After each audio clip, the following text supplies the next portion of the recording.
Chapter 3 21 Days Before the Wedding. "I'm so happy for you, Daniela," Gabe spoke into his cell phone, looking around the lobby in front of him with some annoyance as he tried to recognize any available woman who might fit the now urgent role of wife.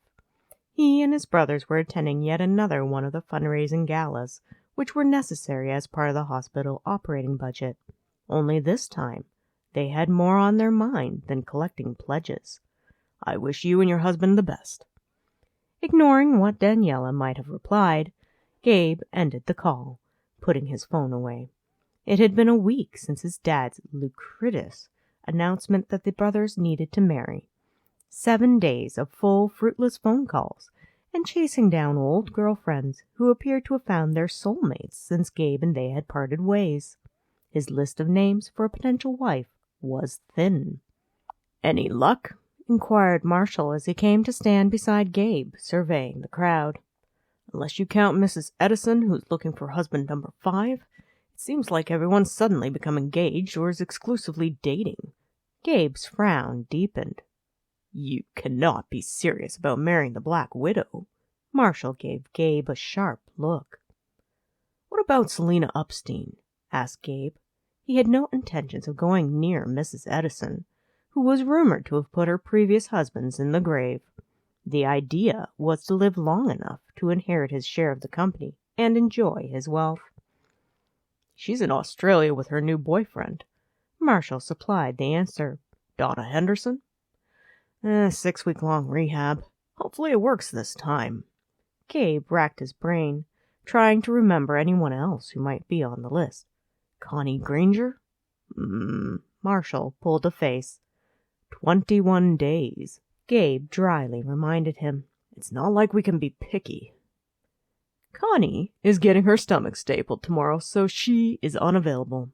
Besides, I heard Earl Milton might have thoughts in that direction if Connie's mother can convince Betty Milton." Parker joined them, handing each of them a drink. "A toast, gentlemen. I have solved the bride problem." "So easily?" Marshall accepted the drink. "What is your solution?" Parker grinned. "A matchmaking service." "Excuse me?" Gabe wondered if he had heard correctly. "I went to a matchmaking service. Overseas bride. She's desperate to get into the country. I'm desperate to get married, so I can keep being a beach bum, as Dad would put it." Parker's eyes had a hard glint, even as he smiled resolutely. "They took all sorts of information from me and have assured me they are going to match me with the perfect woman who will happily stay married to me for 5 years or more, bearing at least one child in the appropriate time frame. Voila! Problem solved. It's amazing what money can buy." "You can't just buy a wife," sputtered Marshall. "Apparently I did." Parker raised his tumbler in a mock toast before taking a sip. "She arrives 4 days before the wedding." "The wedding," echoed Gabe faintly, slightly nauseous at the thought. "Didn't you hear?" Parker chuckled without any amusement. "Dad and Mom have rented a venue. They have the catering, flowers, decorations, small orchestra, preacher, and whatnot all ready to go. Mom was finishing the invites today.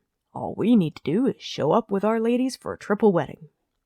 Marshall downed his whiskey. Gabe eyed the amber liquid in his tumbler before handing it to Marshall. "I think I need to be sober." "Do you even know her name, your bride-to-be?" wondered Marshall. "Nope." Parker shrugged nonchalantly. "It's a surprise." Gabe drew in a sharp breath. Part of him wanted to protest his brother's choice. Part of him knew they were down to a deadline, and Parker was man enough to know what he was doing. "This is crazy." "Agreed.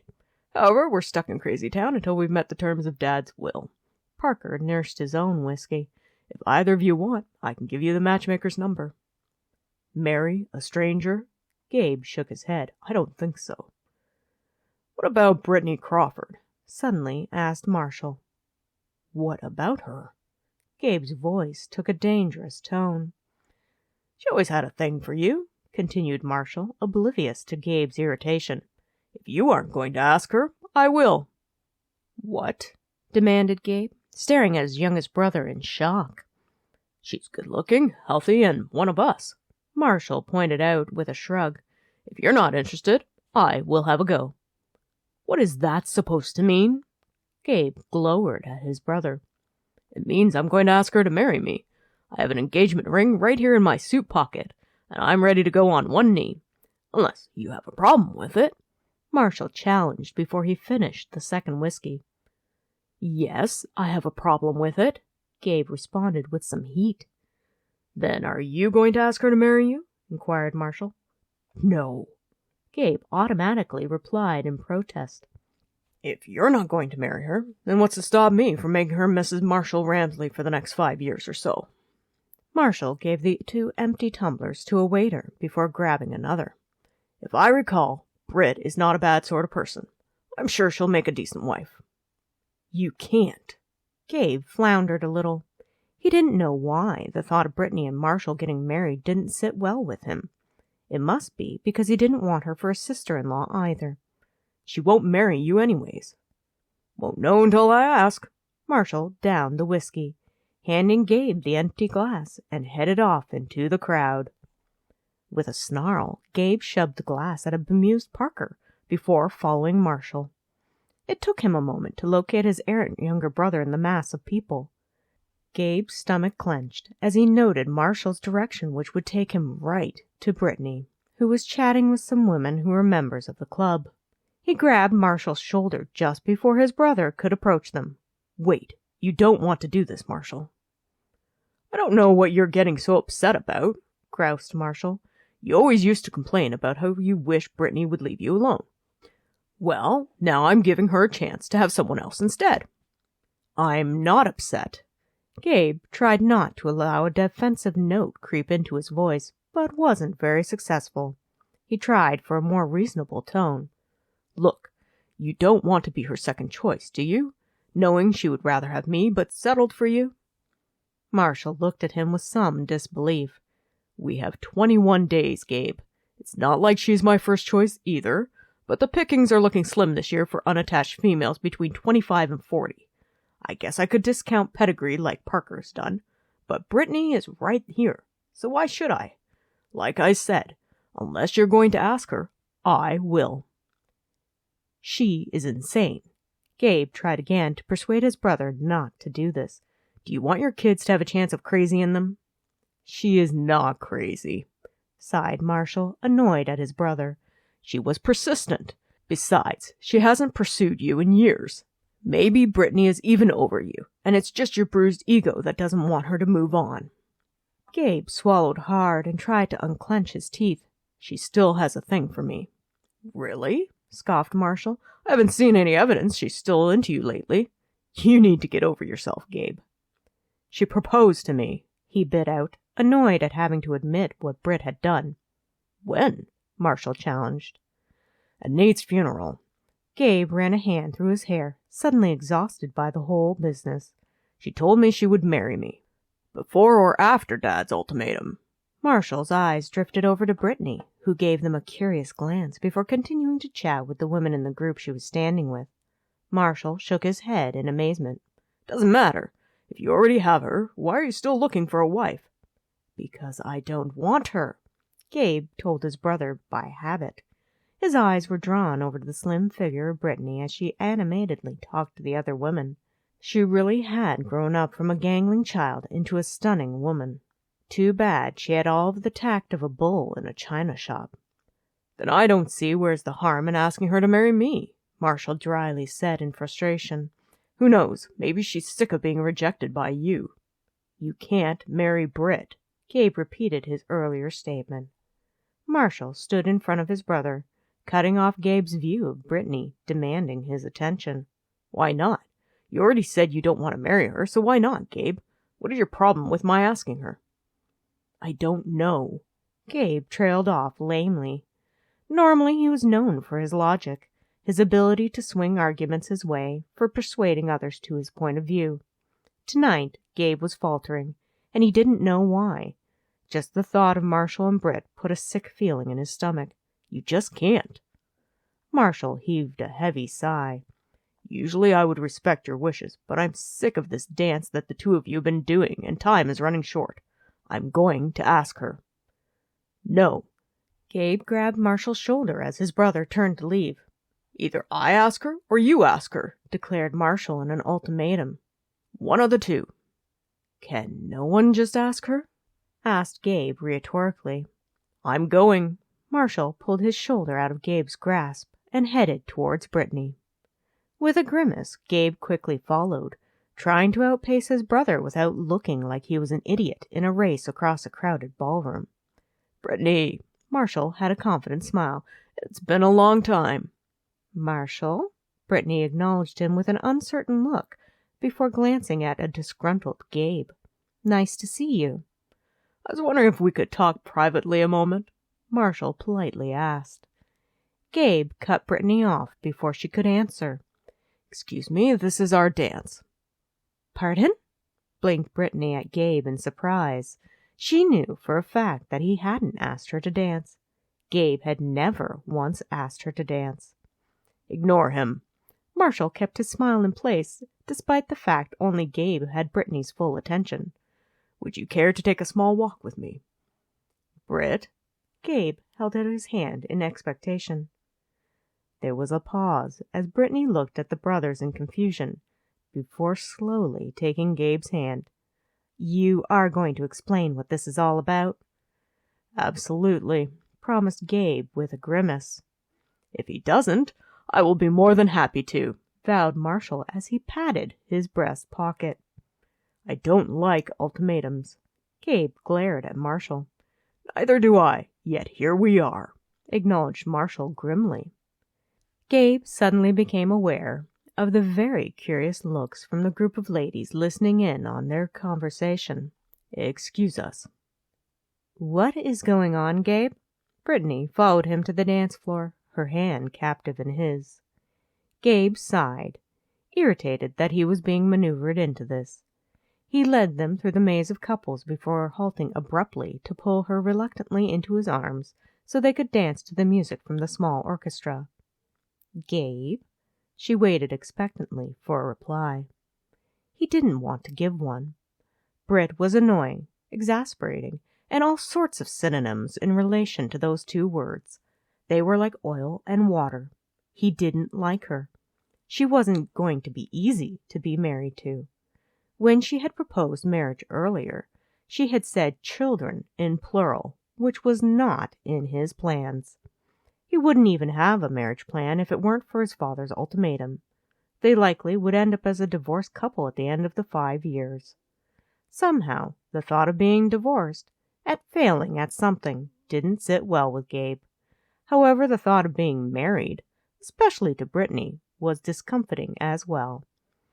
"As much as I enjoy dancing," Britney interrupted his train of thought, bringing his attention back to her, "I would like to know why you've suddenly decided to dance with me. What did Marshall want, and why are you so intent on interrupting him?" "I have decided to take you up on your offer," announced Gabe suddenly before he could try to back out. "My offer?" Britney took a moment to try to think about what he might be talking about. "Marriage," he clarified. "I accept your offer of marriage."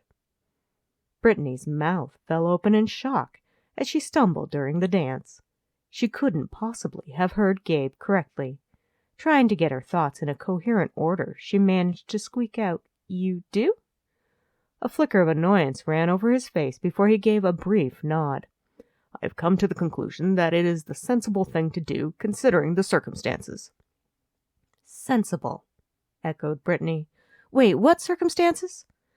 Somehow, Gabe didn't think Britney would just magically accept it if he said that overnight she had become the love of his life, and he didn't want to live without her. Besides, Gabe preferred to tell the truth. They both needed to go into this union with clarity and logic. He was going to try to think of it as a business deal. "I find myself in need of a wife. You proposed to me earlier, and it seems logical since we fit each other's needs." "In need of a wife?" Britney could have kicked herself the moment the words escaped her mouth. She shouldn't be questioning Gabe if he was saying he finally wanted her, even if it wasn't in the most romantic way. My father has demanded it, confessed a rueful Gabe. He's given my brothers and I an ultimatum to get married and start a family, or be disinherited and unemployed. A little archaic, but effective. Excuse me? Brittany's heart plummeted. Are you joking? I would never joke about something like this, Gabe told her firmly. I have 3 weeks left in which to get married, 1 week less than a year to impregnate you, and must wait 5 years married to ensure my inheritance. It is a business proposal. You get something you want, and I get something I want. What you want? Brittany echoed again, feeling a little shocked at the conversation they were having. Yes, my job and my inheritance, said Gabe with some impatience. Of course. Brittany cleared her throat and stepped away from him, out of his arms. I need to think about this. What is there to think about? Frowned Gabe. They were drawing looks from the other dancers who had to go around them since they were interrupting the flow of the dance floor. You get me as a husband and a future child. I get the money I'm due for working for my father all these years. It's a win-win situation. What was there to think about? He was finally here, standing right in front of her, willing to be with her, willing to give her an amazing gift of a baby. Gabe's baby. Brittany held the thought close. Even if he divorced her in the end, and all she got was this little piece of him in the form of a child, it would be worth it. After the birth, the doctors could take her cancerous uterus. Gabe's baby was worth any risk to her health. Taking a deep breath, Brittany focused on lessening the pressure of her 2 tightly clasped hands. If she pressed any tighter, her knuckles would crack. Gabe didn't like it when she cracked her knuckles. At least he hadn't in high school. Brittany hadn't had much contact with him since college. She would have to relearn all his likes and dislikes again. She resolved to be the best possible wife she could be. She was not going to mess up this opportunity. Closing her eyes, she said a silent thank you to Gabe's dad. Opening her eyes just in time to see a scowling Gabe fold his arms as he looked at the crowd around him. Believe me, if I thought I could get another woman to the altar in 21 days, I would. But it seems like all my former girlfriends have gotten married. The words cut like a knife through Brittany's heart. Then a firm resolve replaced the hurt. Good for them, Brittany thought. This was her chance, and she didn't need competition. She knew she was pitifully last on Gabe's list of marriageable women. He had made it more than clear. Swallowing down disappointment, Brittany resolved to keep her eye on her goals. It was important to remain focused on what she wanted to achieve. According to the demands of Gabe's father had made, she would have 3 weeks to get him to the altar, a year to get pregnant, and 5 years to make him see that being married to her was in his best interest. Look, everything is set up. All you need to do is show up in the dress. Gabe winced slightly even as he said the words. Mom has everything arranged. He said it like it's going to happen. Brittany tried to stop the little flutters in her heart. He is committing himself. She resolved to get in contact with Gabe's mother as soon as possible. If it was going to be her and Gabe's wedding, Brittany was going to have a say in it. She had been dreaming of this moment for too long to let anyone else plan the affair. What about the engagement ring? What about it? Frowned Gabe. If we're to be engaged, you should give me a ring. Brittany wondered what else she should know about her impending wedding. She was getting married. She couldn't wait to tell Tara about this. You proposed to me, remember? Gabe pointed out before answering. Go to the family jeweler. I'll have my secretary call yours for the address. Pick out anything you want and charge it to my account. No. Brittany almost swallowed the word, but then straightened her spine and spoke clearly. No. I would like you to pick out the ring. I'm not going to tell our children and grandchildren that I picked out the ring. It's not romantic. Gabe bit off what he might have said before taking a deep breath. This isn't about romance. This is an arrangement. Then consider it a condition of our arrangement, replied Brittany. 1 engagement ring to seal the contract between us. Fine. Gabe bit out before abruptly walking away. He moved through the crowd to find Marshall patiently waiting for him. Are congratulations in order? Marshall raised an eyebrow expectantly. Otherwise, you can congratulate me as soon as I talk to Britney."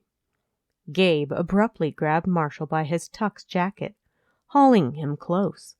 Snatching the engagement ring out of Marshall's breast pocket, Gabe briefly flashed the diamond in Marshall's face before palming it and briskly turning his back on his brother to merge back into the crowd.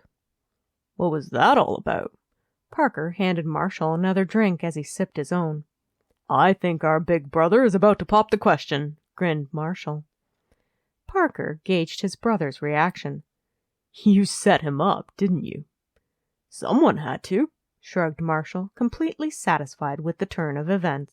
"He's been in love with her for years, but is too stubborn to realize it. A little push, and hopefully they'll make a success out of their marriage." "Or a complete disaster," mildly noted Parker. "They hate each other." "They love each other," clarified Marshall. "Think about it. What other woman has ever inspired so much passion in Gabe?" Parker thought about it, but came up empty. "I don't recall any." "Exactly. She makes him feel things which terrifies our control freak brother," a smug Marshall said. "If he'd let himself go with his feelings, he would realize he loves her. I simply made sure no one else was available to Gabe except Britney. Now she'll have her chance to convince him to stick with her for the rest of his life." "No one was available," frowned Parker. "Oh, there are still single ladies who would have liked to be Mrs. Gabriel Ramsey," confided Marshall. "However, I am a doctor, and I just had to warn them that he's got a few STDs that somehow don't respond to regular treatment methods." "You didn't." Parker looked at his younger brother with awe and a little horror. "He will kill you if he ever finds out." "The ladies promised to be discreet," shrugged Marshall. "I was saving him from a boring marriage and an even more boring divorce 5 years from now." "Please, don't ever save me," muttered Parker. The dancing stilled as Gabe stiffly presented the ring to Britney. She smiled, holding out her hand for him to slip the ring on. Gritting his teeth, Gabe put the diamond onto her ring finger. Everyone politely clapped. "To Gabe and Britney," Marshall lifted his glass at the toast. "May they finally be happy." "Cheers." Parker drowned his drink. "Now that is settled, who are you going to pick? Don't tell me it's the Black Widow." "I have done some thinking, and I have a girl in mind," admitted Marshall. "Do I know her?" asked Parker. "Nope," grinned Marshall. "None of you do. She's not even on your radar." "I look forward to the surprise," replied Parker agreeably.